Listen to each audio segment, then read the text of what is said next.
এবং সবাইকে ভালোবাসা জানিয়ে আমার সাইদ ভাইকে অসংখ্য ধন্যবাদ জানিয়ে সবার প্রতি বিনম্র শ্রদ্ধা জানিয়ে আমরা আপাতত আমার কথা এখানে শেষ করছি। ধন্যবাদ। একটা গান, ধন্যবাদ দাদাকে।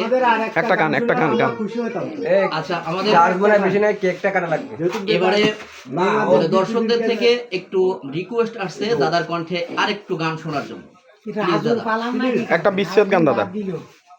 দাদা আপনার মন থেকে ভালো যে গানটা সেই গানটা আমরা শুনবো। আচ্ছা ঠিক আছে, একটু তাহলে বানানে গান লিখে নিয়ে আসতেন আলিকে ঠিক হতো। আচ্ছা বানানে গানই আমি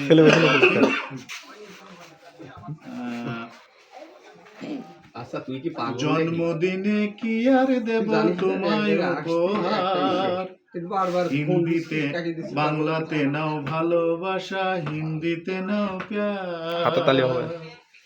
জন্মদিনে কি আর দেব তোমায় উপহার, বাংলায় নাও ভালোবাসা, হিন্দিতে নাও প্যার। ধন্যবাদ। থ্যাংক ইউ দাদা। অনেক সুন্দর একটা গান কিন্তু আমাদের মাঝে উপহার দিলেন দাদাকে, এই জন্য আমার পক্ষ থেকে অনেক অনেক ধন্যবাদ, খান পরিবারের পক্ষ থেকেও ধন্যবাদ।